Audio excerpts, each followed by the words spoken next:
Isa na namang recipe ng mix gulay-gulay ang ating gustong ibahagi sa inyo. Sarap ulam. Samahan niyo ako guys. Dahil nagawa tayo dito ng mabilis na paraan. Good morning! Ayan, meron tayo dito nilagay na taba ng baboy. 2 piraso. Hinati natin na crab. Ayan. Easy na paraan lang ito ng pagluluto ng ating gulay. Dahil sa nagmantika na, mag-add tayo ng onion at garlic.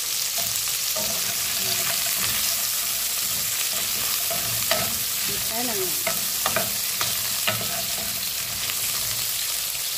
Saan lang natin ay nagsiprito rin tayo ng baboy.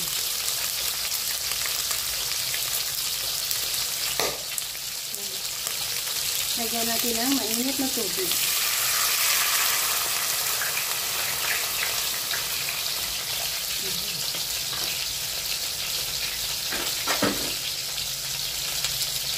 Timplahan natin ng oyster sauce.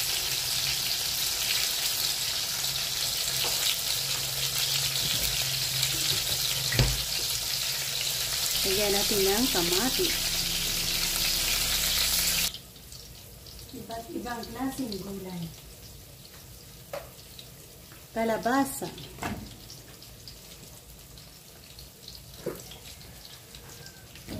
Long beans.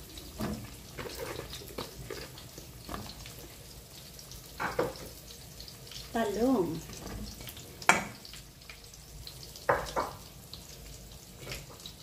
Okra.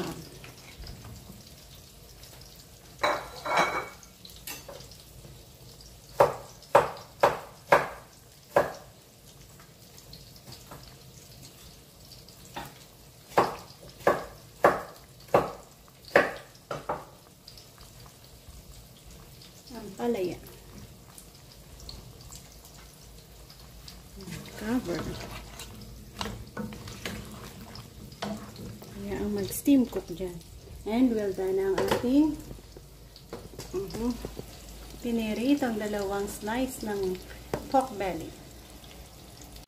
Ayan, dali-dali na. Malapit na maluto. And add natin ang asin.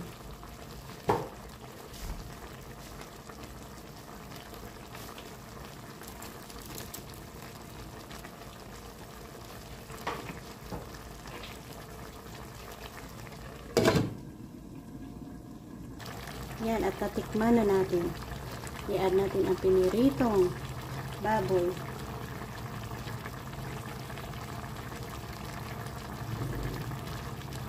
So, ito na ang ating masarap na pinakbit recipe.